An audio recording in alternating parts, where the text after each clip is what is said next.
சிங்காசனத்துக்கு நேராய் நம்ம கடந்து சொல்ல இருக்கிறோம். அல்லேலூயா. காலம் ஒவ்வொரு உலகத்தில் நடக்கிற சம்பவங்கள் எல்லாமே ஆண்டவருடைய கடைசி காலத்தை அறிவித்து கொண்டே இருக்கிறது. அல்லேலூயா. கடைசி காலத்தை அறிவித்து கொண்டே இருக்கிறது.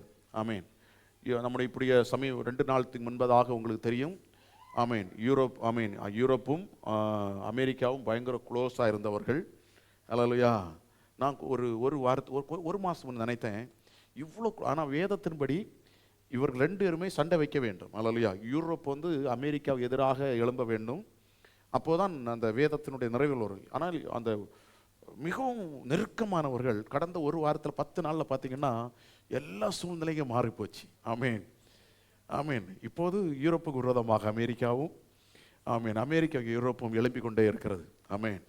ஆனால் இனி அடுத்த 3ஆம் உலகத்தை முடியும் போது இந்த யூரோப்பு தான் மேலே வர வேண்டும். அல்லேலூயா. அப்போ ஒவ்வொரு காரியங்கள் தேசம் நடந்து கொண்டிருக்கும் போது தேவ பிள்ளைகளுக்கு ஆண்டவர் எடுக்க வேண்டாம். மத்தேயு 24 சொல்லும் போல இந்த அடையாளங்களை எல்லாம் காணும்போது நான் வந்து விட்டேன் என்று நீங்கள் அறியுங்கள். அது உலக மனுஷனுக்கல்ல. ஆண்டவருடைய சீஷர்களாக இருக்க நமக்கு கர்த்தர் எச்சரிப்பை கொடுக்கிறார். இன்னும் தெளிவாக இருக்க வேண்டிய நேரங்களில் இருக்கிறோம். உலக மனுஷன் நாம் தெளிவாக இருந்தால் மட்டும்தான் உலக மனுஷனை கிறிஸ்துக்குள்ள வழிநடத்த முடியும்.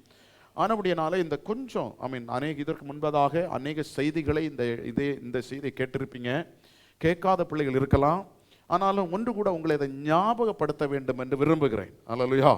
தானியேலின் புஸ்தகம் 7ஆம் அதிகாரம் அதனுடைய 27ஆம் வசனத்தை வாசிங்கள் பார்க்கலாம். வானத்தின் கீழெங்கும் உள்ள ராஜ்யங்களும் ராஜரிகமும் ஆளுகையும் மகத்துவமும் உன்னதமானவருடைய பரிசுத்தவான்களாகிய ஜனங்களுக்கு கொடுக்கப்படும். அவருடைய ராஜ்யம் நித்திய ராஜ்யம். சகல கர்த்தத்துவங்களும் அவரை சேவித்து அவருக்கு கீழ்ப்பட்டிருக்கும் என்றார்கள். அல்லேலூயா. அழகான ஒரு வார்த்தை. வானத்தின் கீழெங்கும் ராஜ்யங்களும் ராஜரிகமும் ஆளுகையும் மகத்துவம் உன்னதமானவருடைய பரிசுத்தவான்களாகிய ஜனங்களுக்கு கொடுக்கப்படும். இதில் ஒரு பெரிய ஒரு காரியம் இருக்கு. ஒரு நாள் ஒரு ராஜ்யம் வரப்போது இந்த வானத்தின் கீழ் இருக்கிற சகல ராஜ்யத்தை ஆளும்படியாய் பரிசுத்தவான்களுக்கு கர்த்தர் அதை கொடுக்கிறார். இப்போது உலகத்தை அநேகர் ஆண்டு கொண்டிருக்கிறார்கள். ஒவ்வொரு இந்தியாவை ஒருவர் ஆண்டு கொண்டிருக்கிறார், பஹ்ரைனை ஒருவர் ஆண்டு கொண்டிருக்கிறார், அமெரிக்கா ஒரு ஆண்டு கொண்டிருக்கிறார். இனி உலக ஒரு நாள் வரப்போகிறது. இந்த உலகத்தை உலக மனுஷர்கள் ஆளுவதில்லை, தேவனுடைய பிள்ளைகள் உலகத்தை ஆளப்போகிறார்கள். நானும் நீயும் பரிசுத்தவான்கள் இந்த உலகத்தை ஆளப்போகிற ஒரு காலம் வரை இருக்கிறது. அதுதான் சொல்லப்பட்டிருக்கிறது. சகல ஜனம் கொடுக்கப்படும். அந்த ராஜ்யம் நித்திய ராஜ்யமா இருக்கும். சகல கர்த்தத்துவங்களும் அவரை செய்தித்து அவர் கீழ்பட்டிருக்கும். அல்லேலூயா. அப்ப நல்ல கவனிங்க. ஒரு ராஜ்யம் இனி இதே பூமி தான், இதே காரியம்தான். இந்த உலகத்தில் அநீதி உள்ளவர்கள், பாவ நிறைந்தவர்கள் இந்த உலகத்தை ஆண்டு கொண்டிருக்கிற காலம் மாறி இந்த உலகம் முழுவதும் ஆண்டவராய் இயேசு கிறிஸ்துவை ராஜாவாக கொண்டு உலகம் முழுவதையும் ஆளுகிற பரிசுத்தன் ஆளுகிற ஒரு நாட்கள் சீக்கிரமாக வர இருக்கிறது. அதற்கான அடையாளங்கள் தான் இன்றைக்கு உலகத்தில் நடந்து கொண்டிருக்கின்றன. இந்த தானியேல் தீர்க்கதரிசி முழுமையாக நீங்கள் வாசித்து பார்க்கும்போது இங்கே இந்த வசனம் எழுதும் போது இதற்கு முன்பதாய் 5 ராஜ்யங்களை குறித்து எழுதப்பட்டிருக்கிறதை பார்க்க முடியும். அல்லேலூயா.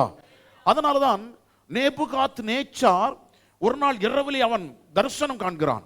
தரிசனம் காண்கும் முன்பதாக அவனுக்கு உள்ளான எழும்பின ஒரு எண்ணம் என்னவென்றால், எனக்கு பின் இந்த உலகத்தை வருகிறது ஆளுகை யார், எனக்கு பின்னால் இந்த ராஜ்யத்தை ஆளுகிறவன் யார் என்கிற எண்ணம் உண்டான போது அவனுக்கு தேவன் தரிசனத்தை கொடுக்கிறார். அந்த தரிசனம் வந்த போது அவன் மிகவும் கதிகலங்கின போது அப்போதான் மிஷாவேலாகிய தானியேலை கர்த்தர் அழைத்து, அல்லேலூயா, அவனை அந்த தரிசனத்துக்கு விளக்கம் கொடுக்கும்படியாய் அவனை கர்த்தர் ஏவுகிறார். அப்படி விளக்கம் கொடுக்கும் போதுதான் அந்த படத்தை போடுங்க. முதல் படத்தை ஒரு படத்தை அனுப்பிடுறேன் பார்க்கலையா? அப்போ ஒரு ஒரு ராஜ்யத்தை கர்த்தர் கொடுத்திருந்தார். அல்லேலூயா. நீங்க அதனுடைய 2ஆம் அதிகாரம் அதனுடைய 31ஆம் வசனத்தை நீங்கள் வாசிங்கள் பார்க்கலாம். ராஜாவே, நீர் ஒரு பெரிய சிலையை கண்டீர்.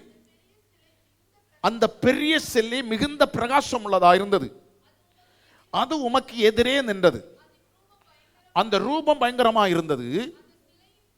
அந்த சிலையின் தலை பசும்பொன்னும் அதன் மார்பும் அதன் புயங்களும் வெள்ளியும்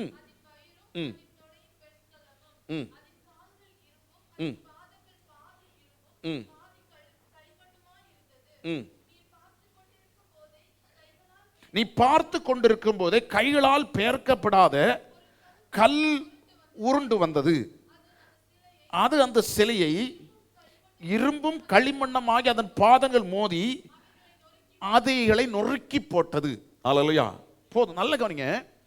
இங்கே நேபுகாத் நேச்சருக்கு ஒரு தரிசனத்தை கர்த்தர் கொடுக்கிறார். அந்த தரிசனம், அவனுடைய எதிர்பார்ப்பு என்னவென்றால், எனக்கு பின் இந்த தேசத்தில் ஆளுகை செய்கிற ராஜ்யம் எது? அப்போ தேவன் தரிசனத்தை காட்டும் போது தானியேல் அதற்கு விளக்கத்தை கொடுக்கிறான். எப்படி விளக்கத்தை கொடுக்கிறான் என்றால், ஆமென் ஆமென், ராஜாவே, நீ ஒரு பெரிய சிலையை கண்டீர். அந்த சிலை எப்படி இருந்தது என்றால், தலை எப்படி இருந்தது? பசும் பொன்னால் இருந்தது. அல்லேலூயா. தலை எப்படி இருந்தது? பசும் பொன்னால் இருந்தது. அழகா சொல்ற பாருங்க. இந்த படம் போடுங்க பிரதர், இதுல போடுங்க. நான் நேரமே அனுப்பி விட்டேன். இதுல போடுங்க, சீக்கிரம் போடுங்க. ஓகே.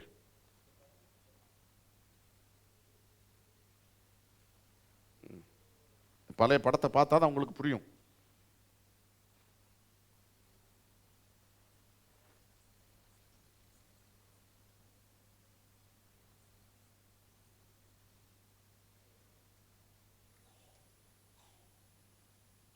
நான் கிறிஸ்டோவை அனுப்பியிருக்கேன்.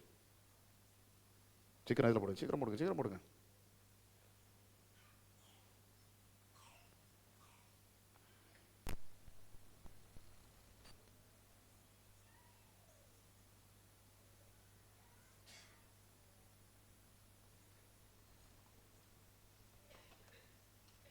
பாருங்க, அந்த தலையை அவன் எப்படி சொல்லி, இதுதான். ஓகே, பெருசு பண்ணுங்க.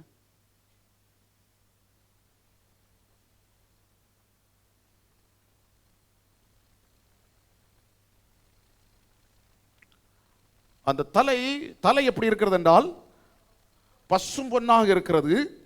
அதன் மார்பும் அதன் புயங்களும் வெள்ளியும், அதன் வயரும் அது வெள்ளியும், மார்பும் அதன் புயங்களும் எப்படி இருக்கிறது? வெள்ளி. அதன் 3வது பகுதி வயரும் அதன் தொடையும் வெண்கலம். அதன் கால்கள் இரும்பு, அதன் பாதங்கள் பாதி இரும்பும் பாதி களிமண்ணும். பாருங்க, 5 பார்ட்டா இந்த சிலை பிரிக்கப்படுகிறது. ஆமென். ஒன்று, அது தலை. புரியாத பார்க்காத பிள்ளைங்க புரிஞ்சு கொள்ளுங்க. இது எதை காட்டுகிறது என்றால், நேபுகாத் நேச்சருடைய காலத்துக்கு அப்புறம் தேசத்தில் வருகிற ராஜ்யங்கள். ஆமென் ஆமென். நல்லா புரிந்து கொள்ளணும்.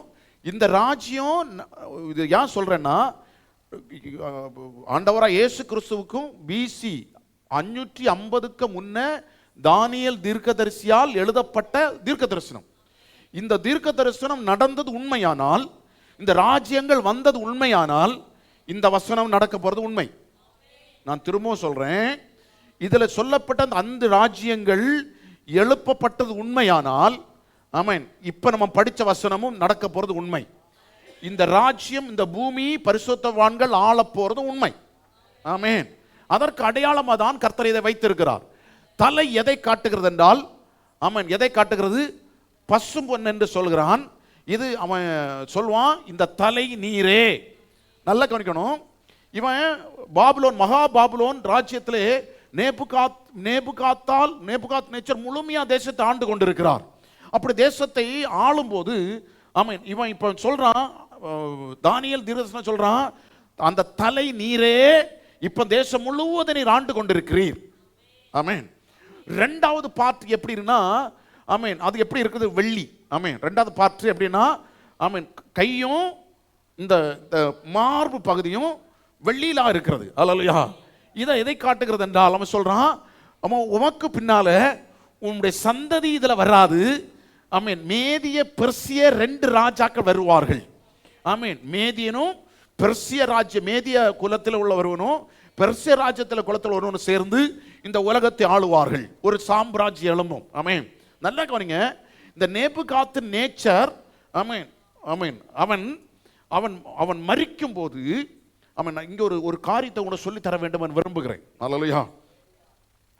தேவன், ஆமென், சில நேரங்களில் சில பிள்ளைகளுக்கு சில ஆலோசனை கொடுப்பார். ஆமென். நடக்க போற சம்பவங்களை முன்கூட்டியே நம்முடைய வாழ்க்கையில் வருகிற சில காரியங்களை வெளிப்படுத்துவார். ஆனால் சிலர் அதை கண்டுக்கிறது இல்லை. அதே போலதான் தானியேலை கொண்டு நேபுகாத் நேச்சர் ஆண்டவர் சொல்லுவார். என்ன சொல்லுவார்னா, நேபுகாத் நேச்சருக்கு நீங்க அதனுடைய 3ஆம் அதிகாரம் என்று நினைக்கிறேன். ஆமென். சாரி, 4ஆம் அதிகாரம் அதனுடைய 25ஆம் வசனத்தை வாசிங்கள் பார்க்கலாம். இல்ல 24 வாசிங்க. ம் ம்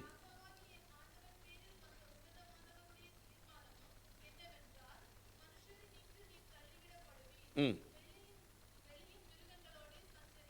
ம் ம் ம் ம் ம்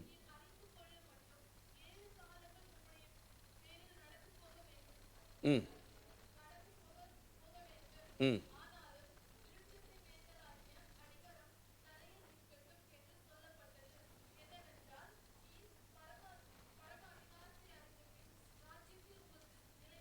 ம் ம்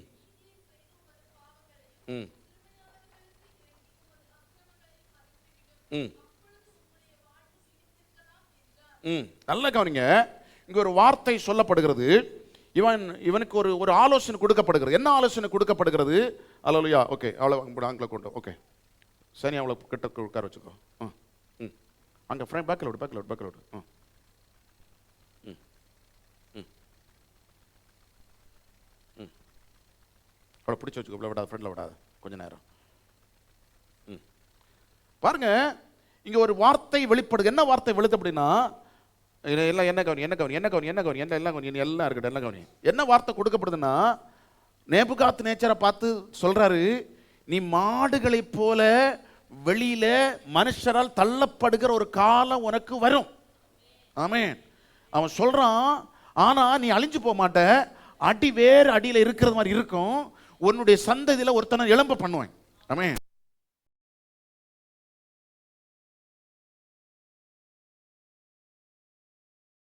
இதுக்கு தப்பிக்கப்படுவீர். அல்லேலூயா. ஆனா இவனுக்கு இந்த ஆலோசனை எல்லாம் கவனிங்க. தானியேல் என்னென்ன ஆலோசனை தீர்க்கதரிசனம் சொன்னாரோ, என்னென்ன அப்படியே அவனுக்கு கண் முன்பாக நடந்தது. ஆமென். ஆனா இந்த வார்த்தையை கேட்டாலும் அவனுடைய இருதயம் என்ன செய்யல தெரியுமா? மாறல. சிலருடைய வாழ்க்கையில நல்ல கவனிங்க. ஆண்டவர் சில நேரங்களில் சில காரியங்களை உங்களை வெளிப்படுத்தி தரும்போது தேவ சமூகத்தில் ஜெபிக்க பழகிக்கொள்ள வேண்டும். கர்த்தர் அதை மாற்றுவார். இது முன்குறிக்கப்பட்ட ஒன்றுதான், ஆனாலும் கர்த்தராலே மாற்ற முடியும், கர்த்தரால மாற்றி இருக்க முடியும். அதனாலதான் அழகா அந்த வார்த்தை எழுதியிருக்க பாருங்க. 27ஆம் வசனம், ஆகையால் ராஜாவே, நான் சொல்லும் ஆலோசனை நீர் அங்கீகரித்துக் கொண்டு நீதியை செய்து உமது பாவங்களையும் சிறுமியானுள் இறங்கி உமது அக்கிரமங்களை அகற்றிவிடும், அப்படி உம்முடைய வாழ்வு நீடித்திருக்கலாம். ஆமென். ஆலோசனை கொடுக்கிறார். நீ மனம் திரும்பு, கர்த்தர் இதில் விடுதலை கொடுப்பார். ஆனாலும் மனம் திரும்பல. அல்லேலூயா. ஆனால் அது மனம் திரும்பாதபடினாலே என்ன வார்த்தை சம்பவித்ததோ அப்படியே அவன் புல்லு தின்ன போயிட்டான். அல்லேலூயா.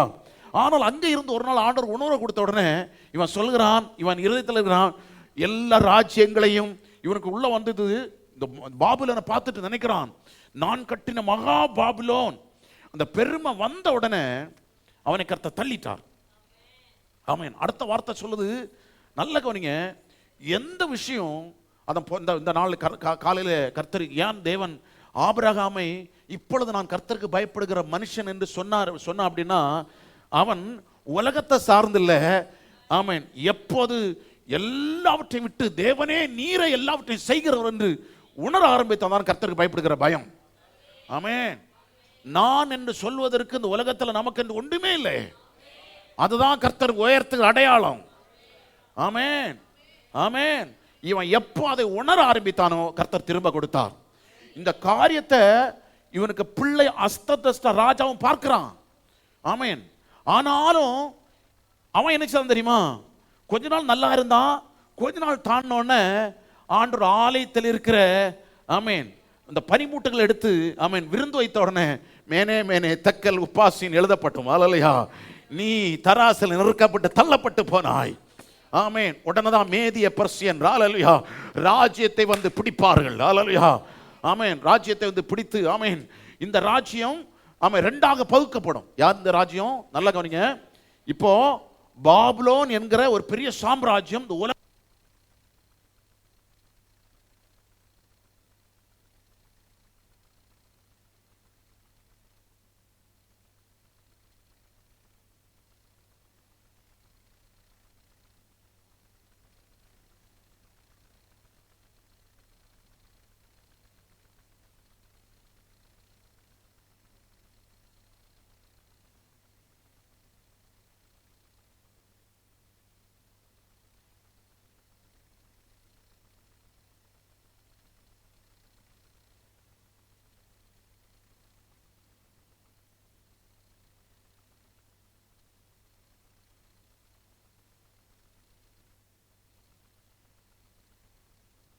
அல்லேலூயா. நல்ல கவனிங்க. படத்தை போடுங்க பிரதர். இனி ஒன்றும் செய்யணும், நீ படத்தை மட்டும் போடுங்க. ஓகே. நல்ல கவனிங்க. இந்த ரெண்டாவது பாருங்க, நல்ல கவனிங்க. அந்த செஸ்டும் அதுவும் வந்து வெள்ளி. ஆமென். மேதிய பெர்சிய சாம்ராஜ்யம் தேசத்தில் எழும்பினது. அந்த மேதிய பெர்சிய அந்த சில அந்த ஈரும் சில இடத்துல கொடுத்துருப்போம் பாருங்க. இந்த மேதிய பெர்சிய சாம்ராஜ்யம் முடிஞ்ச உடனே அடுத்த என்ன சாம்ராஜ்யம் வருதுன்னா கிரேக்க சாம்ராஜ்யம் மகா அலெக்சாண்டர் தேசத்தில் எழும்புகிறான். ஆமென். மகா அலெக்சாண்டர் எழும்பி இந்த ரெண்டு பேரையும் கீழ்ப்படுத்தி மகா அலெக்சாண்டர் தேசம் முழுவதையும் ஆள ஆரம்பிக்கிறான். நான் பின்னால் அவனை கூட்டு தானியேல் வேறோ தரிசனம் சொல்லுவான். அந்த கருத்து சொன்னா உங்களுக்கு புரியும். அல்லேலூயா. இந்த மகா அலெக்சாண்டருக்கு பிறகு கிரேக்க சாம்ராஜ்யத்தை பிறகு இந்த உலகத்தை ஆண்டது ரோம சாம்ராஜ்யம். ஆமென். ரோம சாம்ராஜ்யம் எதுனா அந்த அந்த கால்கள் இரும்பு. ஆமென். இரும்பு அந்த ரெண்டு கால்கள் இருக்கும். அந்த ரெண்டு கால்கள் எதை காட்டுகிறது? இரும்பு. ரோம சாம்ராஜ்யம் உலகம் முழுவதையும் ஆளும். இந்த உலகம் முழுவதையும் ஆளும். இந்த ரோம சாம்ராஜ்யம் முடிந்த உடனே முடியல. ரோம சாம்ராஜ்யம் முடிவு வரல. ஆமாம். இன்னைக்கும் ரோம சாம்ராஜ்யம் ரோமம் முடிவு வரல. அல்லேலூயா. அதை பின்னால சொல்லுகிறேன். அந்த பாதத்தை அவர் சொல்கிறார், பாதம் இரும்பும் களிமண்ணுமான ஒரு சாம்ராஜ்யம் உலகத்தில் எழும்பும். அல்லேலூயா. அதை எதை காட்டுகிறது? ரோமம் இருக்கிறது. ஆனால் இந்த உலகத்தில் இப்போது எப்படின்னா அந்த இரும்பும் களிமண்ணும் சேராது. ஏன் சேராதுன்னா சேராது. அல்லேலூயா. அதே போலதான் இப்போது இருக்க ஜனநாயக ஆட்சி, அரசியல் ஆட்சி உலகத்தில் ஆமென் அதிகாரமும் உலகத்தில் களிமண்ணா இருக்கிற ஒண்ணுமே சேராது. அல்லேலூயா. ஒட்டி சேராது. அப்படிப்பட்ட ஒரு அரசாட்சி உலகத்தில் நடந்து கொண்டிருக்கிறது. அல்லேலூயா. இப்போது நாம் இருந்து கொண்டிருக்கிற இந்த சாம்ராஜ்யம், இந்த காலம் பாதத்தில் இருக்கிற காலம். இப்பதான் சொல்றான், ஒரு கல் பெயர்ந்து வந்து இந்த பாதத்திலே மோதிட்டு. எந்த பாதத்தில்? ஆமென். வென்ற பிரதர் தூங்குறீங்களா? அவர் எழுப்பிவிடு. ஆமென். இந்த பாதத்தில் வந்து என்ன செய்துட்டு மோதிட்டு. இந்த மோதி இது என்ன ஆயிட்டு அப்படின்னா இந்த கல் பூமியை முழுவதும் நிரப்பிட்டு. இந்த சாம்ராஜ்யத்தை தான் இப்ப நான் வாசித்த சாம்ராஜ்யம். பரிசுத்தவான்கள் பூமி முழு ஆளுகிற சாம்ராஜ்யம். ஆமென். எப்போ இந்த பாதத்தில் வந்து இந்த கல் இயேசுவாகிய கல் ஆமென் தேவனுடைய சாம்ராஜ்யம் அந்த கல் இதை மோதி இதை கீழே வளர்த்தள்ளும். அல்லேலூயா. இது பூமி முழு பரப்பும். ஆமென். அப்போ ஒன்று நல்ல கவனிங்க. ஒரு பாபிலோன் சாம்ராஜ்யம், அதன் பிறகு என்ன சாம்ராஜ்யம் வந்தது? ஆண்கள் சொல்லணும். மேதிய பெர்சிய சாம்ராஜ்யம் பூமியிலே சொல்லுங்க வந்தது, ஆட்சி முடிந்தது. பிசி 550 தானியேல் சொன்ன தீர்க்க தரிசனம் அதன் பிறகு நடந்தது. அதன் பிறகு கிரேக்க சாம்ராஜ்ய பூமியில் எழும்பினது. அல்லேலூயா. கிரேக்க சாம்ராஜ்யத்துக்கு பிறகு ரோம சாம்ராஜ்யம் எழும்பினது. இந்த ரோம சாம்ராஜ்யத்துக்கு பிறகு நிறைய காரியம் இருக்கு. ரோம சாம்ராஜ்யம் மேற்கு சாம்ராஜ்யம், மேற்கு ரோம், கிழக்கு ரோம் ஒன்று பிரிந்தது. அதன் பிறகுதான் நம்முடைய சாம்ராஜ்யங்கள் தேசத்தில் ஆண்டது. அல்லேலூயா. நல்ல கவனிங்க. இனி ஒரு தரிசனத்தை தானியேலுக்கு கர்த்தர் காட்டுகிறார். இன்னொரு படம் அனுப்பியிருப்பேன். கர்த்தர் தானியேலுக்கு காட்டுகிறார். அதனுடைய தானியேல் தீர்க்கதரிசியின் புஸ்தகம் அதனுடைய 7ஆம் அதிகாரம் அதனுடைய 2 வசனத்தை வாசிங்க. ம் ம் ம் ம் ம் வெவ்வேறு ரூபமுள்ள 4 பெரிய மிருகங்கள் சமுத்திரத்தில் எழும்பின. முந்தினது சிங்கத்தை போல இருந்தது. அது கழுகின் சட்டை உண்டாயிருந்தது. ம் ம் ம் நல்ல கவனிங்க. முதலாவது 4 மிருகங்களை கர்த்தர் காட்டுகிறார். அதன் முதல் மிருகம் எதற்கு ஒப்பனையா இருந்தது என்றால், வேற ஒண்ணு சேதம் அப்படி விட்டுருங்க. முதல் மிருகம் எதற்கு ஒப்பனையா இருந்தது என்றால், ஆமீன், சிங்கத்துக்கு ஆமீன் ஒப்பனையா இருந்தது. ஆமீன். நல்ல கவனிங்க. சிங்கம் இதை எதை காட்டுகிறது என்றால், ஆமீன், அன்னைக்கு இருந்த பாபிலோன் சாம்ராஜ்யத்தினுடைய ஆமீன் ஆமீன் அவங்களுடைய கொடியில் இருக்கிறப்படுகிற ஒரு அடையாளம். அல்லேலூயா. அது கழுகு இருந்தது, 2 செட்டைகள் இருந்தது என்றால் அது தேசம் முழுவதும் ஆமீன் அது பறந்து சென்று தன் ராஜ்யத்தை ஆமீன் நிறுவிற்று. அல்லேலூயா. அதன் பிறகு சொல்லப்பட்டிருக்கிறது, அது சிறகு பிடுங்கப்பட்டது. அப்படி என்றால் அவன் தள்ளப்பட்டு போனா, ஆமீன், தள்ளப்பட்டு போய் திரும்ப அவனுக்கு மனிதனுடைய இருதயம் கொடுக்கப்பட்டது. மாடுகளைப் போல அவன் தின்றான் என்று வேதம் இருக்கிறது. அல்லேலூயா. அதன் பிறகு அவனுக்கு மனிதனுடைய இருதயம் கொடுக்கப்பட்டது என்று அதனுடைய சிம்பலுக்காக தான் சிங்கம் என்கிற ஒரு மிருகத்தை கர்த்தர் காட்டுகிறார். ரெண்டாவது பாத்தீங்கன்னா, ரெண்டாவது ஒரு மிருகம் 5ஆம் வசனம் வாசிங்க. கரடிக்கு ஒப்பான வேற 2ஆம் மிருகத்தை கண்டேன்.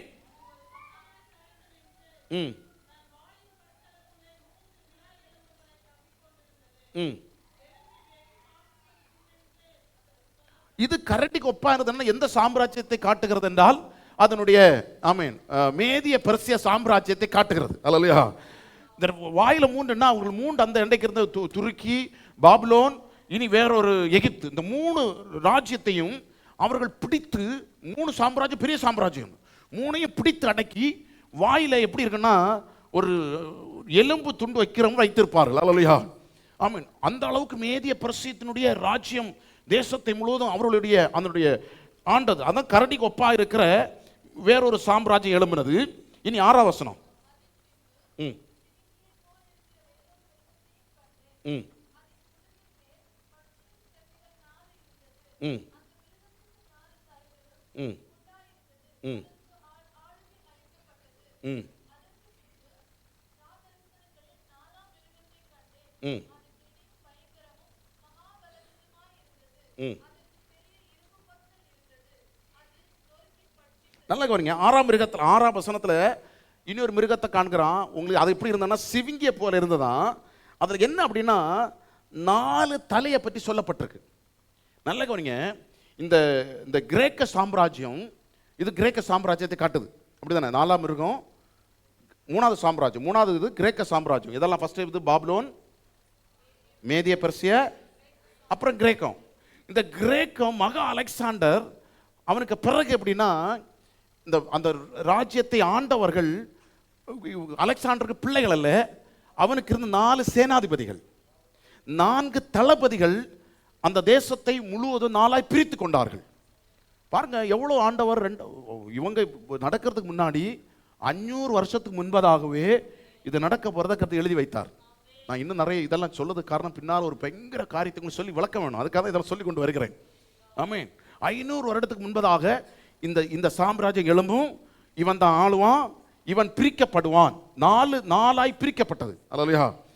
அதன் பிறகு இந்த கிரேக்க சாம்ராஜ்யத்தை பிடிச்சது யார் அப்படின்னா, ஆமீன், பிசி ஆமீன் 360 ஆமீன் பிஃபோர் கிறிஸ்ட்ல ரோமர்கள் இந்த கிரேக்கர்களை பிடிப்பார்கள். கிரேக்க மொத்தத்தில் பிடிப்பார்கள்.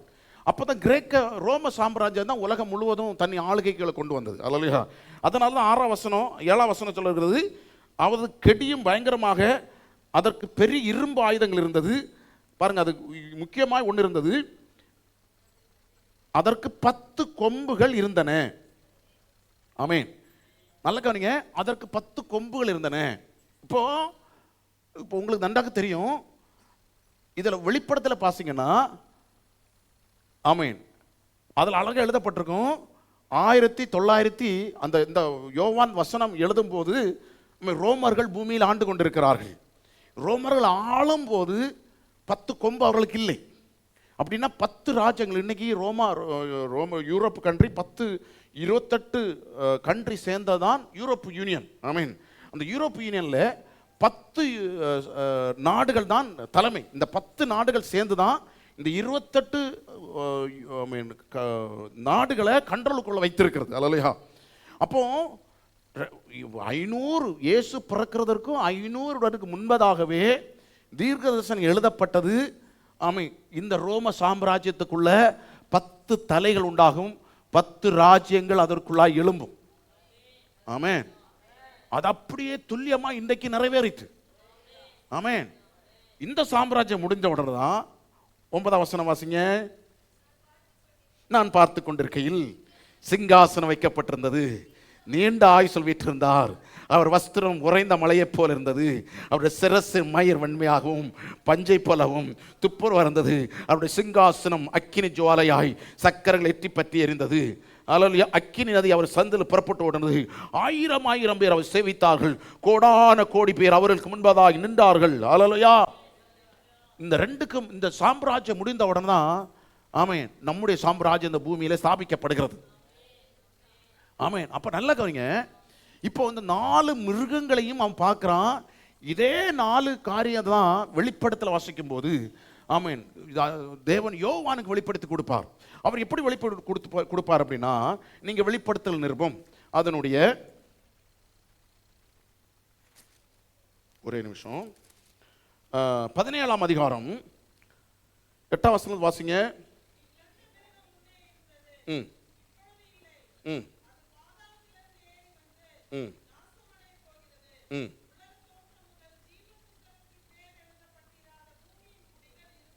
ம்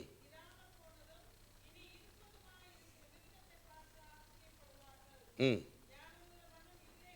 ம் ம் ம்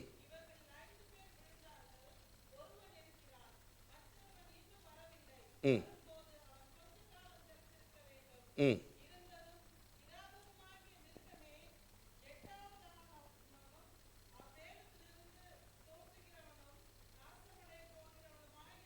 ம் நல்லா கவனிங்க. நீ கண்ட 10 கொம்புகளும் 10 ராஜாக்களாம், இன்னும் ராஜ்யம் வரவில்லை. இவர்கள் மிருகத்தோடு கூட 1 மணி நேரம் ராஜாக்கள் அதிகாரம் பெற்றுக் கொள்வார்கள். நல்ல கவனிங்க. இப்போ தானியேல் எப்போ தீர்க்கதரிசனம் சொல்றான்? பிசி 500க்கு முன்ன. ஓகே. அப்போ பாபிலோன் மகா பாபிலோன் நேபுகாத்நேச்சர் ஆண்டு கொண்டு இருக்கிறார். அதன் பிறகு மேதிய பெர்சியா வந்தாச்சு, அதன் பிறகு கிரேக்கம் வந்துச்சு, அதுக்கு பிறகு ரோமர் வந்தது. இந்த ரோமர் உலகத்தை ஆண்டு கொண்டிருக்கும் போதுதான் இயேசு கிறிஸ்து என்ன செய்கிறார்? பிறக்கிறார். இந்த ரோமர்கள் இயேசு கிறிஸ்து சிலுவையிலே அறைக்கிறார்கள். அப்ப அதன் பிறகு 3ஆம் நூற்றாண்டு வரைக்கும் ஆமென் 30 ஆமென் ஆஃப்டர் கிரைஸ்ட் 30 வரைக்கும் ரோமர்கள் பூமி ஆளுகிறார்கள். இப்போ யோவானுக்கு தேவன் தரிசனம் கொடுக்கும்போது இதை எழுதி இந்த ஆண்டு இங்க சாம்ராஜ்யம் யாருக்கு சாம்ராஜ்யம் சொல்லுங்க, பின்னாடி சொல்லுங்க. ரோமர்கள் சாம்ராஜ்யம். அப்ப இப்ப புரிஞ்ச உங்களுக்கு தெரியும். இப்ப பாருங்க, நான் வாசிக்கிறேன் பாருங்க, நான் வாசிக்கிறேன் 9ஆம் வசனம். இல்ல ஞானமுள்ள மனம் இதில் விளங்கும். 7 தலைகளும் அந்த ஸ்திரீ உட்கார்ந்து 7 மலைகளாம், அவைகள் 7 ராஜாக்கள். இப்ப சொல்றான், ஒரு மலையை காட்டி சொல்றான், 7 ராஜாக்களை குறித்து பேசுறான். இப்போ அந்த 7 ராஜாக்களை கொஞ்சம் சொல்லி தர உங்களுக்கு விரும்புகிறேன். அதுல இவர்கள் 5 பேர் விழுந்து போனார்கள். 5 பேர் என்ன கவனிங்க, இனி போய் கவனிங்க. 5 பேர் விழுந்து போனாங்க, அப்படித்தானே? இப்ப எழுதும் போது இவன் ரோமர்கள் ஆண்டுட்டு இருக்காங்க. இப்போ எத்தனை பேர் விழுந்தாங்க நம்ம கணக்கின்படி, நம்ம படித்த கணக்கின்படி எப்படி விழுந்தாங்க? 3 பேர் தானே, நம்ம 3 பேரை பார்க்க 5 பேரை பார்க்கணும். பாபிலோன், மேதிய பெர்சியா, கிரேக்கம், இந்த 3 தான் விழுந்துட்டு. ரோமன் அவன் இருக்கான். இப்போ நீங்க படிச்சு பார்த்தீங்கன்னா தெரியும். 5 விழுந்துபார்கள், ஒருவன் இருக்கிறான். யார் இருக்கா? இப்போ ரோமர் இருக்கிறான், ஒருவன் இனி வரணும் பேக்கில், இதுக்கு பின்னால புதுசா ஒருத்தன் வருவான். அப்ப அதுக்கு அது புதுசா ஒருத்தன் வருவான், 7வது ஒருத்தன், 8ஆம் ஒருத்தன் எழுவான். அவன் எதுல வருவான்னா இந்த 7ல இருந்தா ஒருத்தன் எழும்புவான், அவன் தான் அந்தி கிறிஸ்து. புரிஞ்சா உங்களுக்கு? இப்போ 5 பேர் விழுந்தாங்கன்னா இந்த பாபிலோனுக்கு முன்ன ரெண்டு சாம்ராஜ்யம் உலகத்தை ஆண்டது. அதெல்லாம் சொல்லுங்க பாப்போம். ஜெர்மனியா, எகிப்து, அசிரியா. இந்த உலகம் முழுவதையும் நான் சாம்ராஜ்யம் சொல்றது நல்லா கவனிக்கணும். உலகத்தை முழுமையாய் தன் கண்ட்ரோல் வைக்க. இப்போ அமெரிக்கா என்ன செய்யறான்? நல்ல கண்ட்ரோல் வச்சிருக்கிறான். பின்னால் அதை சொல்லி தரும் ஏன் அமெரிக்கா அப்படிங்கிறது. எகிப்து முதல் சாம்ராஜ்யம், உலகத்தை முழுவதும் ஆண்டது எகிப்து. அதன் பிறகு யாரு? அசிரிய சாம்ராஜ்யம். அந்த அசிரிய சாம்ராஜ்யம் விழுந்த உடனே பாபிலோன், மகா பாபிலோன் வந்தது. மகா பாபிலோன் கீழே விழுந்த உடனே மேதிய பெர்சிய சாம்ராஜ்யம் எழும்பினது. மேதிய பெர்சிய சாம்ராஜ்யம் விழுந்த உடனே கிரேக்க சாம்ராஜ்யம் எழுந்தது. கிரேக்க சாம்ராஜ்யம் விழுந்த உடனே ரோம சாம்ராஜ்யம் எழும்பிட்டு. அல்லேலூயா. இந்த ரோம சாம்ராஜ்யத்தை விழுந்த உடனே தான் இவன் இப்ப எழுதுறான், 5 பேர் நினைச்சிட்டாங்க, 7 ராஜாக்கள், 5 பேர் விழுந்துட்டாங்க, ஒருத்தன் இப்ப இருக்கிறான், இவனும் விழுந்துருவான்.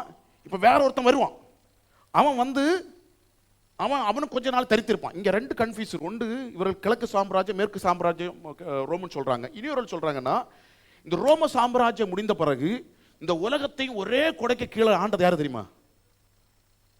யாரு? Great Britain. ஆமீன். பிரிட்டிஷ் வந்து உலகத்தை முன்னது ஆண்டது. எல்லாரை விட ரொம்ப நாட்கள் அதெல்லாம் சொல்லப்பட்டிருக்குன்னா நீண்ட காலம் அவங்க சொல்லப்பட்டிருக்கு. ஒருவன் இருக்கிறான், மற்றவன் வரவில்லை, வரும்போது கொஞ்ச காலம் தரித்திருக்க வேண்டும். அவன் உலகம் முழுவதையும் என்ன செய்தான்னா இந்த உலகத்தை முழுவதையும் தன் கண்ட்ரோலில் வைத்துட்டான். புரியுதா உங்களுக்கு? இப்போ நல்ல கவனிங்க, இந்த 7 சாம்ராஜ்யங்களை காட்டுது. இப்போ 7 ராஜாக்கள். இனி அதை வாசிங்க, 11ஆம் வசனம் வாசிங்க. அதனுடைய இருந்ததும் இராததுமாகிய மிருகமே எட்டாவதும் அவ்வேளன் தோன்றுகிறவனும் நாசமடைய போகிறவனும். அப்படின்னா அந்தி கிறிஸ்து இனி ஒரு சாம்ராஜ்யம் எழும்பும். அந்த சாம்ராஜ்யம் தான் அந்தி கிறிஸ்துவ சாம்ராஜ்யம். நல்ல கவனிங்க, அந்தி கிறிஸ்துவ சாம்ராஜ்யம். அவன் யாரில் எழும்புவான் அப்படின்னா இந்த 7க்குள்ளே இருந்தா எழும்புவான். இந்த 7க்குள்ளே இருந்தா எழும்புவான். இந்த 7க்குள்ள இருந்து நம்ம வசனத்தை ஆராய்ந்து பார்த்தா 7க்குள்ள, டேய் நான் உங்களை எல்லாம் சரி கொஞ்ச நேரம் கவனிச்சுட்டு இருக்கோனே. Okay, you are playing too much. நான் கவனிச்சுட்டே இருக்கிறேன். ஜோனா, நீ ஊமை கல்லன் மேலே ஏறி எல்லாம் செய்துட்டு அப்போ நல்ல கவனிங்க, 7 இந்த 7ல் இருந்தா எழும்பணும். அப்ப 7ல் இருந்து அதுக்கும் வசன ஆதாரம் இருக்கு. எங்க இருந்தா வரும் அப்படின்னா இந்த ரோமா தேசத்தில் எழும்புவான். அதனால தான் நீங்க அங்க பாத்தீங்கன்னா இங்க சொல்லப்பட்டிருக்கும். ஆமீன். நீங்க அதனுடைய தானியேல் தீர்க்கதரிசி புஸ்தகத்தினுடைய 7ஆம் அதிகாரம் 8ஆம் வசனத்தில் வாசிங்க. இடையிலிருந்து வேறொரு சின்ன கொம்பு எழும்பிட்டு அதுக்கு முந்தின கொம்புகள் எல்லாம் 3 பிடுங்கப்பட்டது.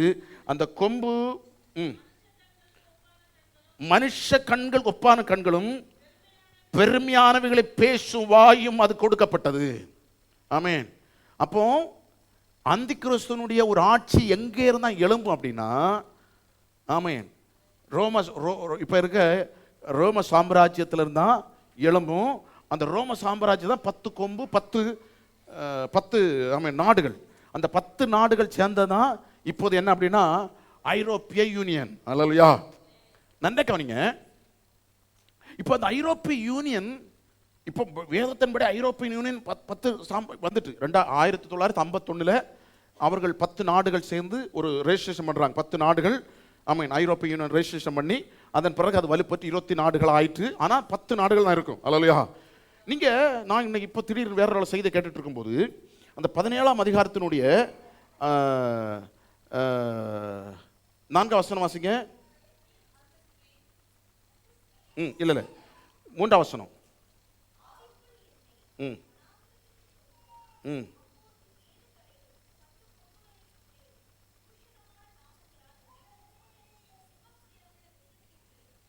ஸ்திரீ ஏறி இருக்க கண்டேன். நல்லா பாருங்க, யோவான் கிறிஸ்துவுக்கு 2000 வருஷத்துக்கு முன்னா வசனம் எழுதுறான். இப்ப எழுதப்பட்டிருக்கு, ஒரு ஸ்திரீ எதற்கு மேல ஏறி இருக்கா அப்படின்னா ஒரு மிருகத்துக்கு மேல ஏறி இருக்கா. அந்த மிருகத்துக்கு 7 தலை இருக்கு, 10 கொம்பு இருக்கு. நல்லா கவனிங்க, அதெல்லாம் விளக்க இப்ப நேரம் இல்லை. இன்னைக்கு ஐரோப்பிய யூனியனுடைய அவளுடைய சின்னம் என்னன்னு கேட்டீங்கன்னா ஆமீன், ஒரு ஒரு அது ஒரு மிருகத்துக்கு மேல ஒரு ஸ்திரீ ஏறி இருக்கிறது மேல மிருகம். ஐரோப்பிய யூனியன் பாராளுமன்றத்தில் ஒரு ஃப்ரண்ட்ல சிலை வச்சிருக்காங்களாம். அந்த சிலை எப்படி இருக்கு அப்படின்னா ஆமீன், ஒரு ஒரு ஒரு மிருகத்துக்கு மேல ஒரு பெண்ணு ஏறி இருக்கிறது போல. ஒன்ன புரிஞ்சுக்கிடுங்க, இந்த வேத வசனம் எழுதப்பட்டது சில நேரங்களில் அது அப்படியே நடக்கும், அது மாற்றி எழுத முடியாது. இந்த வேத வசனத்தை படிச்சாங்க, நான் அதான் சொல்ல வந்தேன், சில காரியம் அதுக்கு பாட்டுக்கு அது நடந்துட்டே இருக்கும். ஆமேன். இதெல்லாம் எதுக்கு தெளிவு அப்படின்னா நாம இன்னும் கர்த்தருக்குள் நெருங்கும்படியாய் பரிசுத்தவான்கள் தேசத்தை ஆளுவதற்காய் ஆயத்தமாக வேண்டும்ங்கிற காரியம். ஓகே, நான் சொல்ல வரி கருத்து முன்னால இருக்கிறது. அப்ப நல்ல கவனிங்க, இப்ப நாம எந்த காலகட்டத்தில் இருக்குன்னா இந்த பாதம், அந்த 10 விரல்கள், அந்த 10 நாடுகள் தேசத்தை ஆள போகிற ஒரு காலகட்டத்தில் வந்திருக்கிறோம். ஓகே, இப்போ இந்த 3வது உலக யுத்தம் ஆயத்தமாய்க்கொண்டே இருக்கிறது. நீங்க ஒரு 8 மாசத்துக்கு முன்ன போறீங்கன்னா 1% போல நம்ம விசுவாசிக்க மாட்டோம் 3வது உலக யுத்தம் வரும் என்று ஒரு போல நம்ம என்ன செய்ய மாட்டோம். 1 வருஷத்துக்கு முன்ன வரைக்கும் நம்ம யார் சொன்னாலும் என்ன செய்ய மாட்டோம், விசுவாசிக்க மாட்டோம். அல்லேலூயா. அவ்வளோ ஃப்ரீயா ஃப்ரெண்டில் மட்டும் வராம பார்த்துக்கோ. ஓகே, ஆமாம், 1 வருஷம் வரைக்கும் முன்னாடி யார் என்ன சொன்னாலும் என்ன செய்ய மாட்டோம், நம்ம கேட்க மாட்டோம், நம்ப மாட்டோம். ஏன்னா 3வது உலகத்தை நடக்குவதற்கு ஒரு அறிகுறியும் இல்லை. ஆனால் இன்னைக்கு எல்லாரும் பேசுகிற ஒன்று, ஆமாம், 3வது உலக யுத்தத்தை பேச ஆரம்பித்து விட்டார்கள். எல்லா நாடுகளும் அணிதிரம்ப ஆரம்பித்து விட்டது. அப்போ நல்லா கவனிங்க, நான் ஒரு காரியத்தை சொல்லி முக்கியமாய் எசேக்கியேல் 38ஆம் அதிகாரத்துக்குள்ள எங்களை அழைத்து செல்ல ஜெபிக்க வேண்டும் என்று விரும்புகிறேன். ஆமென். இந்த 3வது உலக யுத்தம் எப்போ அந்த அந்தி கிறிஸ்துவின் ஆட்சி தேசத்திலே இந்த வரும் என்றால், இந்த 3வது உலக யுத்தம் முடிந்த உடனே யார் ஆளுகைக்கு வருவான் என்றால் 8ஆம் அவன் ஆளுகைக்கு வருவான். ஆமென். நல்லா கவனிங்க, 8ஆம் அவன் வருவான். எப்போ ஆளுக்கு வருவான்? நல்லா கவனிங்க. இப்போ முதல் உலக யுத்தம் முடிந்த உடனே அந்த பீரியட்ல இஸ்ரேல் ஜனங்கள் முழுமையாக சிதறடிக்கப்பட்டார்கள். இந்த 2வது உலக யுத்தம் முடிந்த உடனே இஸ்ரவேல் ஜனங்களுக்கு நாடு கொடுக்கப்பட்டது. இந்த நாடுகள் நல்ல கவனிங்க, இப்போ 2வது உலக யுத்தம் முடிஞ்ச உடனே இன்றைக்கு இஸ்ரேல் தேசத்தில் வளர்ந்து பெரிய ஒரு சாம்ராஜ்யமாகி தேசத்தை முழுவதும் நிரப்பி கொண்டே இருக்கிறது. அவ்வளோ விட்டு எல்லாம் என்ன கவனிங்க அவ்வளோ இல்லைன்னா பேக்கில் தூக்கிட்டு போ, பேக்கில் அல்ல தூக்கிட்டு வெளியே கொஞ்சம் நேரம் வெளியே போயிட்டு போ.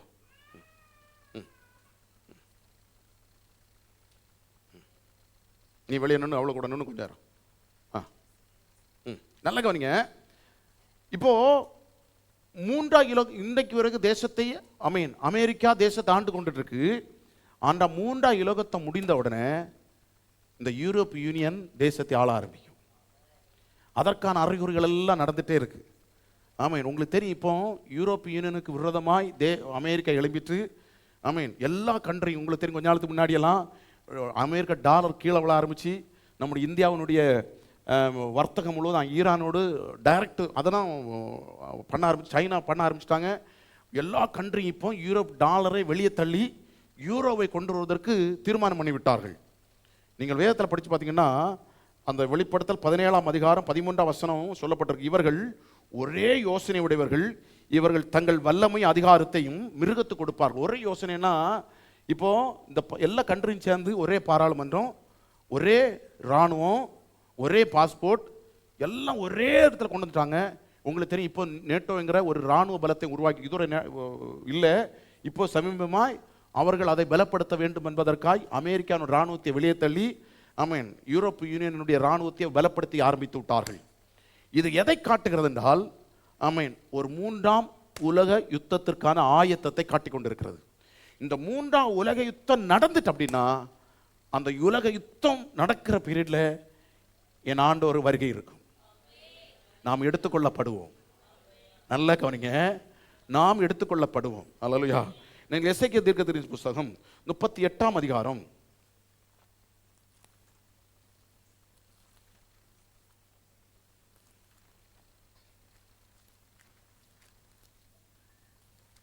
ஒரே நிமிஷம், அதனுடைய 3ஆம் வசனம் வாசிங்க பார்க்கலாம். 38:3. ம் ம் ம் ம் ம் ம் ம்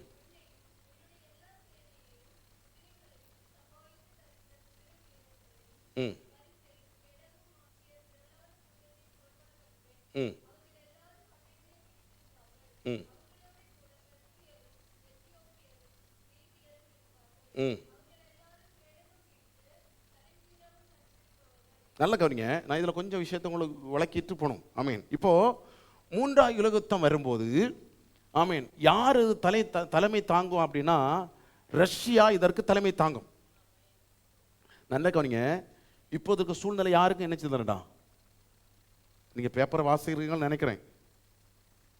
உலகத்தை அறிந்து கொள்ளுங்கள். இப்போது ரஷ்யா தான். நல்ல கவனிங்க, 2000 வருஷத்துக்கு முன்னே எழுதப்பட்ட வார்த்தை இன்னைக்கு அப்படி அச்சம் நிறைவேற்று பாருங்க. ரஷ்யா தலைமையில் ஒரு பெரிய கூட்டம் ஆயத்தமாகி கொண்டிருக்கிறது. நம்முடைய இந்தியா வரைக்கும் வேதத்தின்படி ரஷ்யா கூட தான் நிற்கும். கொஞ்ச நாளத்துக்கு முன்னே அமெரிக்கா எவ்வளோ க்ளோஸாக இந்தியா இருந்து தெரியுமா? இப்போ பார்த்தீங்கன்னா ரஷ்யா கூட கிடையாது.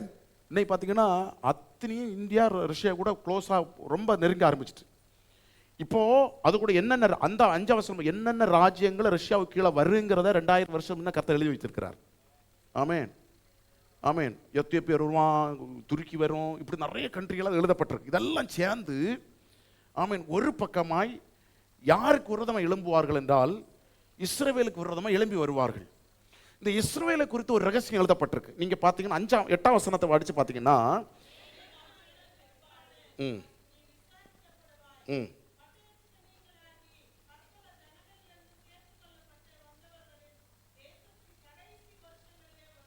ம்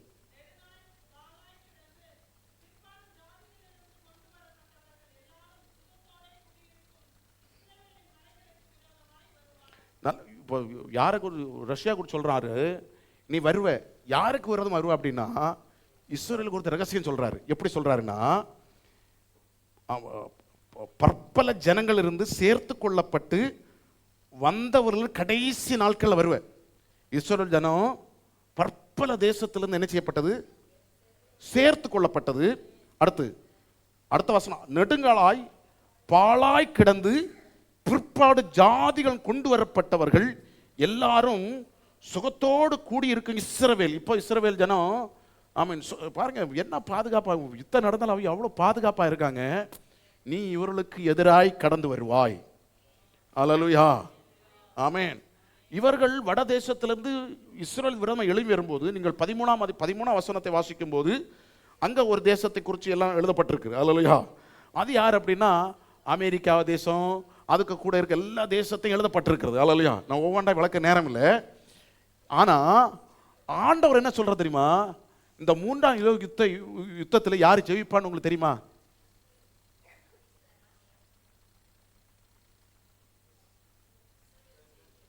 சரி முடிவு பண்ணி சொல்லுங்க பாப்போம். சரி, 3ஆம் உலக யுத்தத்தில் யாருக்கெல்லாம் அறியணும்? 3ஆம் உலக யுத்தத்தில் இந்த 3ஆம் உலக யுத்தத்தில் கண்டிப்பா நடக்கும். இதுல யாரு ஜெயிப்பா? ஒரு ஆளு ரஷ்யா. ஓகே ஓகே ஓகே அடுத்து யார? யூரோப் ஜெயிக்கும். Okay Europe. ஓகே நல்ல கவனிங்க. ஓகே, நீங்கள் வசனத்தை வாருங்க பார்ப்போம். நீ 38ஆம் அதிகாரம் 18ஆம் வசனத்திலிருந்து வாசிங்க பார்க்கலாம். கோகுன யாரு? ரஷ்யா. நல்ல கோகுன யாரு? ரஷ்யா. ஓகே.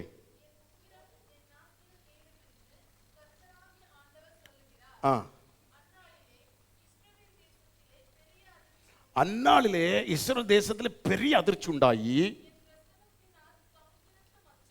என் பிரசனத்தினால் சமுத்திரத்தின் மச்சங்களும் ஆகாயத்து பறவைகளும் வெளியின் மிருகங்களும்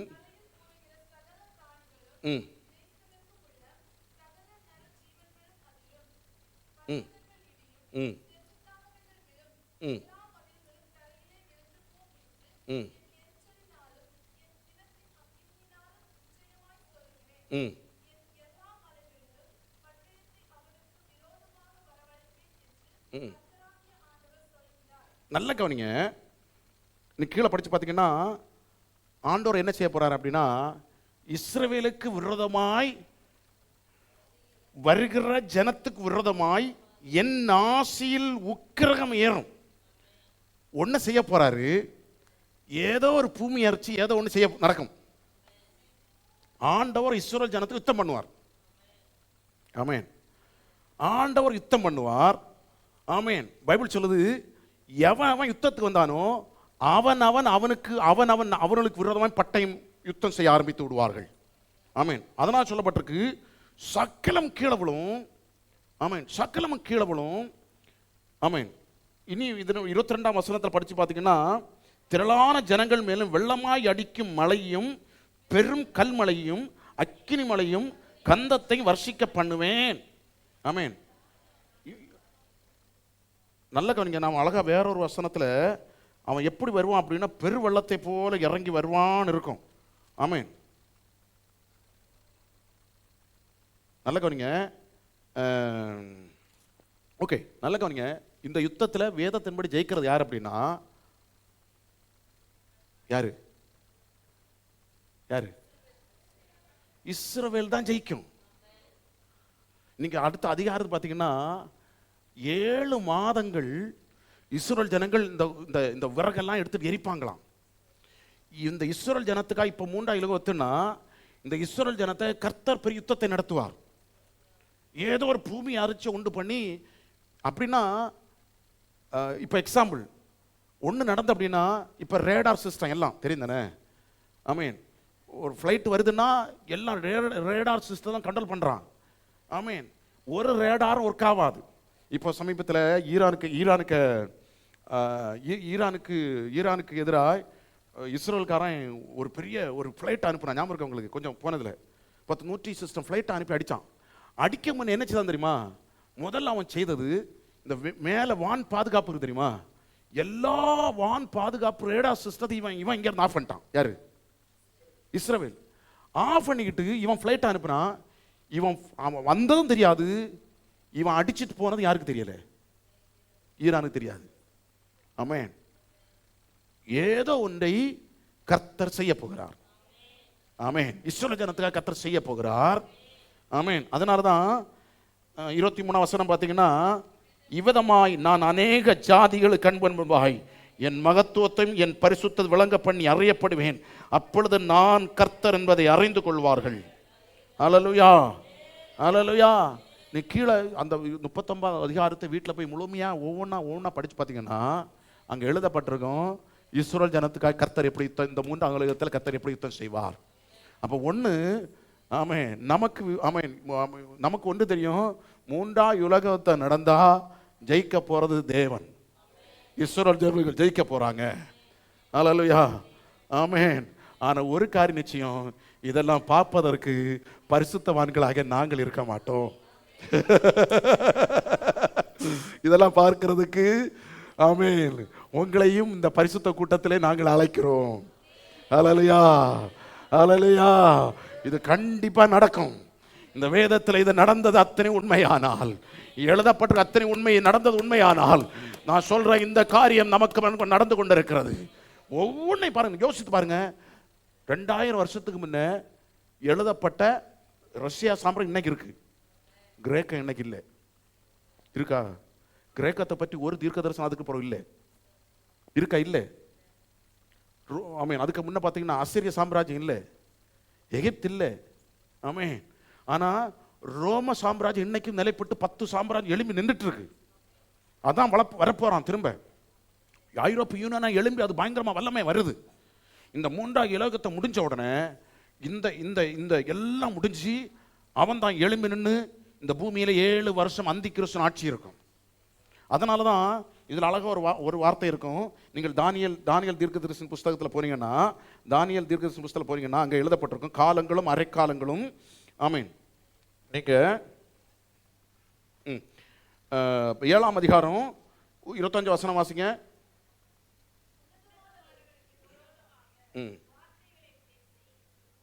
உன்னதமான பரிசுத்தம் ஒடுக்கி காலங்களையும் பிரமாணங்களை மாற்ற நினைப்பான். அவர்கள் ஒரு காலமும் காலங்களும் அரைக்காலமும் செல்ல மட்டும் அவன் கையிலே ஒப்பு கொடுக்கப்படுவார்கள். முதல் 3.5 வருஷம் அல்லேலூயா இந்த உலகம் யார் கையில் ஒப்பு கொடுக்கப்படும்? அந்தி கிறிஸ்துவ கையில் ஒப்பு கொடுக்கப்படும். அல்லேலூயா. உங்களுக்கு அது அந்த சம்பவம் அறிக்க வேண்டாம். ஒன்று, நாம் இருக்கிற இந்த காலத்தை நீங்கள் இந்த ராத்திரியில் அறிந்து கொள்ளணும்.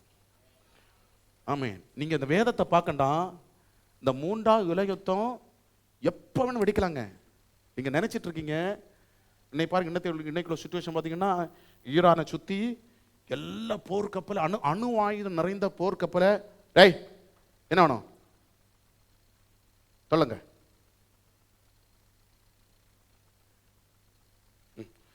அணு ஆயுதம் நிறைந்த போர்க்கப்பலை கொண்டு நிப்பாட்டான்.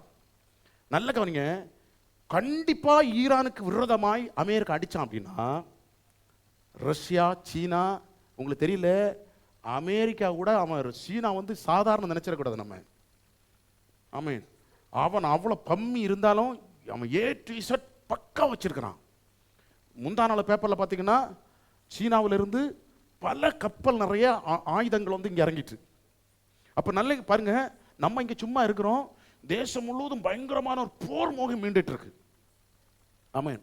ஒன்று, கண்டிப்பா 3ஆம் உலகத்தினுடைய நெருக்கத்தில் உட்கார்ந்துட்டு இருக்கிறோம். அப்ப சபை எவ்வளவு ஆயத்தப்பட வேண்டும். நல்ல கவனிங்க.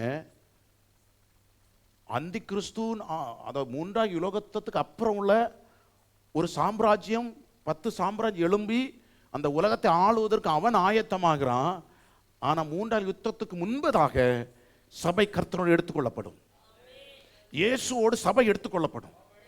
அந்த சபை எடுத்துக்கொள்ள சபை எவ்வளவு ஆயத்தமா இருக்கணும், எவ்வளவு தூரம் ஆயத்தமா இருக்கணும். ஆமேன். மூழ்கி ஞானஸ்தானம் எடுக்காத பிள்ளைங்க சீக்கிரம் மூழ்கி ஞானஸ்தானம் எடுத்துக்கொள்ளுங்க. ஆமேன். பரிசுத்த ஆவியின் அபிஷேகம் பெற்றுக்கொள்ளாத பிள்ளைங்க சீக்கிரம் பரிசுத்த அபிஷேகத்தை பெற்றுக்கொள்ளுங்க. அல்லேலூயா, அல்லேலூயா. ஆமேன்.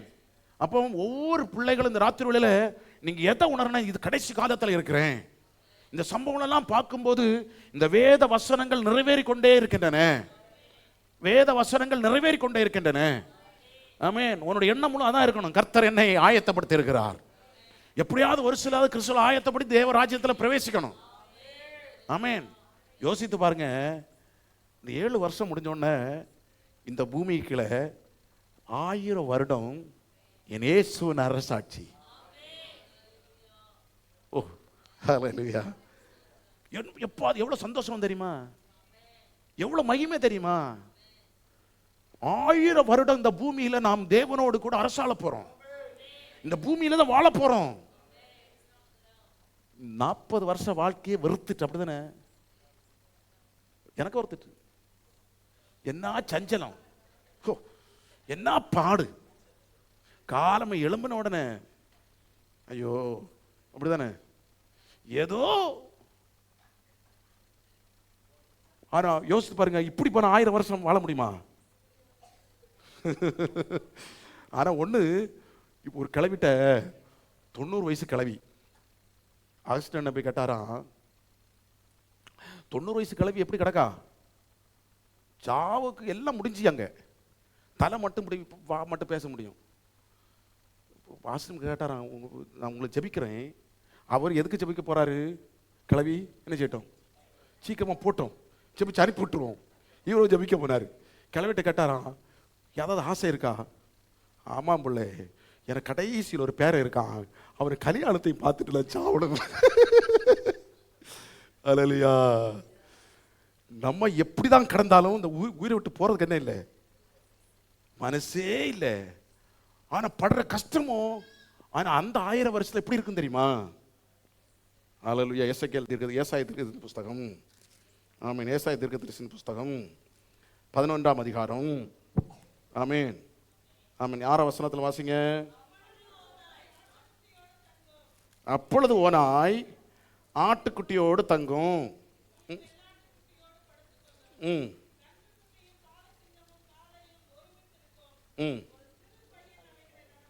எப்படிங்க? 1000 வருஷ அரசாட்சியில் எப்படி இருக்குமா? ஆமீன். பசுவும் கரடியும் கூடி மேயும். அப்படின்னா எல்லா மிருகத்தினுடைய குணமே மாறுமா? அந்த மிருகத்தை குணம் மாறுனா ஏன் குணத்தை மாற்றுகிறது ஆண்டவர் என்ன? ஆமீன். ஏன் குணம் எல்லாம் யோசிச்சு பாருங்க அப்போ எப்படி இருக்குன்னு. அல்லேலூயா. எவ்வளோ சந்தோஷமான சிந்தை. அப்படிதானே? ஆண்டவர் உருவாக்கும் போது எப்படி உண்டாக்குனா தெரியுமா? இந்த பகை ஒன்று இல்லைங்க, நம்முடைய சிந்தனையில் அன்பினால நிறைஞ்சிட்டு இருந்து பாவம் என்னன்னே தெரியாதுரு. அதை அந்த 1000 வருஷத்துல கர்த்தர் உனக்கு தரப்போகிறார். அது நீ நினைச்சா கூட உனக்கு தெரியாது. அது உனக்கு நினைச்சா கூட உனக்கு அது it will not come to your mind. அதனால சொல்றாரு, பசுவும் கரடி கூயுமையும் அவைகள் ஒருமித்து படுத்துக்கொள்ளும், சிங்கம் மாட்டை போல வைக்கல் தின்னும், ஒரு பால் குடிக்கிற குழந்தை விரியன் பாம்பின் வளைவு விளையாடும். ஆமென். அடுத்து 9ஆம் வசனம் வாசிங்க. தீங்கு செய்வாரும் இல்லை, கேடு செய்வாரும் இல்லை, சமுத்திரம் ஜலத்தினால் நிறைந்திருக்கிறது போல பூமி கர்த்தரை அறிவால நிரம்பி இருக்கும். அல்லேலூயா. ஆமென். இனி நீங்க ஏசாயா தீர்க்கதரிசி புஸ்தகம் 65ஆம் அதிகாரம்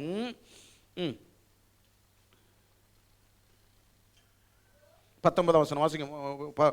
17ஆம் வசனம் வாசிங்க.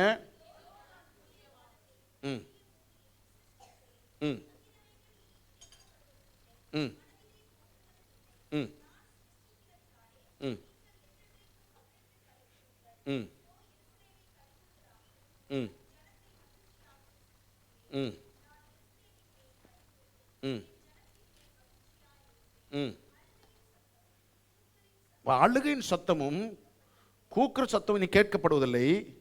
அங்கே இனி அற்ப ஆயுசுள்ள பாலகனும் தன் நாட்கள் பூர்ணமாகாத கிழவனும் உண்டாகிறார்.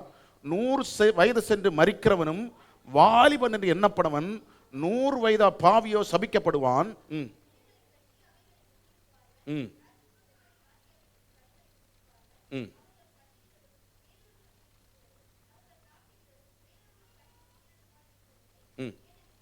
ஏனெனில் விருட்சத்தின் நாட்களைப் போல என் ஜனத்தின் நாட்கள் இருக்கும், நான் தெரிந்து கொண்டவர்கள்.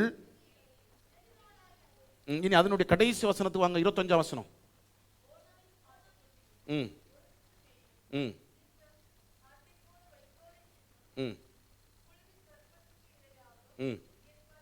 என் பரிசுத்த பர்வதங்கும் தீங்கு செய்வதும் இல்லை, கேடு உண்டாக. நல்லா யோசித்து பாருங்க.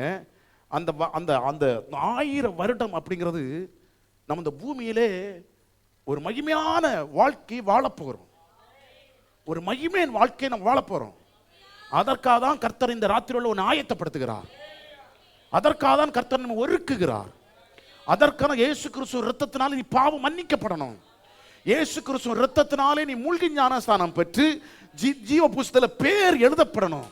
அந்த பேர் எழுதப்பட்டவர்கள் தான் ஒரு இமைப்பொழுதிலே மறுமாக்கப்படுவார்கள். கண் இமைப்பொழுதிலே மறுமாக்கப்படுற யார் என்றால் இயேசு கிறிஸ்து இரத்தத்தினாலே பாவம் கழுவப்பட்டு, ஆமென், அவருடைய மரணத்துக்குள்ளாய் தன்னை ஒப்பு கொடுக்கிற பிள்ளைகள். ஆமென். இயேசு கிறிஸ்து கடைசி காலம் துணிக்கப்படும் போது மறுமாக்கப்படுகிறார்கள். ஆமென். 3ஆம் யுகம் வருது முன்பதாக கடைசி காலம் தொரிக்கப்படும். யாருக்கு என்றால் உலக மனுஷனுக்கு, சபைக்கு, பரிசுத்தமான சபைக்கு தொரிக்கப்படும். அந்த சத்தத்தை கேட்கிறப்ப மறுமாக்கப்படுவார்கள். அவரோடு கூட 7 வருஷங்கள் மத்திய ஆகாசத்திலே நமக்கு அவர் விருந்து வைக்கப்பட்டிருக்கிறது.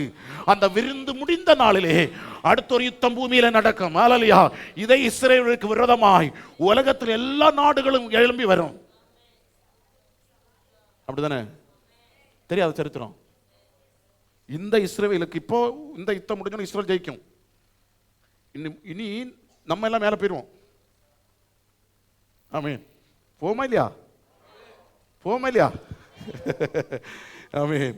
நம்ம எல்லாம் மேலே போயிடுவோம். 7 வருஷம் மணவாளனுடைய அங்கே விருந்து. ஆமென். அந்த விருந்து முடிகிற நேரம் ஆகும்போது இங்கே வேற ஒரு யுத்தம் நடக்கும். இந்த இஸ்ரேல் விரோதமாய் உலகத்தில் எல்லா நாடும் எழும்பி வரும். அன்னைக்கு இஸ்ரேல் மட்டும் தனியாக நிற்கும். அமெரிக்கா அது ஒரு விரோதமாக எழும்பி வரும். கல்ஃப் ராஜ்யம் இன்னைக்கு இஸ்ரேல் சப்போர்ட்டாய் இவனோட நிற்கும். ஆனால் அன்றைக்கு எல்லா நாடுகளும் யாருக்கு தலைமையில் வரணும்? அதே ரஷ்யாவை தலைமையில் தான் வரும். அல்லையா? கோமா எல்லாத்தையும் கூட்டி சேர்ப்பான். அந்த நேரத்தில் பார்த்தீங்கன்னா சாத்தானும் அவரோட கூடி வல்லமையாக இஸ்ரேல் விரோதம் எழும்பி வருவான். அப்போ வேதம் சொல்கிறது, ஆமேன், அந்த இஸ்ரேல் ஜனத்தை மீட்கும்படியாய் வெள்ளை குதிரை மேலே 1000 பரிசுத்தவான்களோடு கூட, ஹல்லேலூயா ஹல்லேலூயா, என் ஆண்டவர் ஹல்லேலூயா அந்த மலைக்கு மேலே இறங்கி வருவார். அந்த 1000 பரிசுத்தவான்கள் யாரையே குறிக்கிறது என்றால் என்னையும் உன்னை இந்த ராத்திரி வேளையிலே கர்த்தர் குறிப்பிடுகிறார். ஆமென் ஆமென். நீங்க இது விளையாட்டு இல்லைங்க, இது சும்மா கதை இல்லை, இது கதை இல்லை, நடக்கும். இன்னைக்கு போன வாரத்தில் லண்டனில் அறிவிப்பு கொடுத்துட்டான், 18 வயசுக்கு மேலே அத்தனை பேரும் மைக்ரோ சிப்பு இம்ப்ளிமெண்ட் பண்ணி ஆகணும். 18 வயசுக்கு மேலே. ஆமாம், 2000 வருஷத்துக்கு முன்னே எழுதப்பட்ட சிப்பு ஒரு 10-25 வருஷத்துக்கு முன்னே சிப்புன்னா என்னன்னு தெரியாது நமக்கு. நீ யாரும் நம்ப முடியாது. இன்னைக்கு அப்படியே மைக்ரோ சிப்பு இறங்கிட்டு தேசங்கள் அதை இம்ப்ளிமெண்ட் பண்ணிட்டாங்க. ஏன் அப்படின்னா இந்த 3வது உலகத்தை முடிந்த உடனே உலக மக்களை கணக்கிடணும்னா இந்த சிப்பு வழி மட்டும் தான் கணக்கிட முடியும். அது இப்பவே எல்லாம் ஆயத்தமாகிவிட்டது. அப்ப சபையாகி நீ நான் ஆயத்தமாகணும். உன்னை இன்னும் எதிலெல்லாம் பரிசுத்தம் விட்டு கொடுத்துரு. கர்த்தருக்காய் ஆயத்தமாகு. இயேசு ரத்தத்தினால் ஒவ்வொரு கழுவு. உலகம் எல்லாம் விட்டு போனோம். ஆமென். உலகத்தை ஓடுகிற ஓட்டங்களை விட்டு ஆண்டவருக்காய் பரிசுத்தமாய் நிற்கிற ஒரு நாளை நீ தெரிந்துக்கொள். ஆமென். ஒரு ஆவிக்கிற சபையில உன்னை இணைத்துக்கொள். ஆமென். ஆவிக்கிற சபையில ஏன் இணைத்துக் கொள்ளணும்னா அங்கதான் 10 கன்னிகைகளை குறித்து சொல்லப்பட்டிருக்கிறது. 5 பேர் புத்தி உள்ளவர்கள், 5 புத்தி இல்லாதவர்கள்.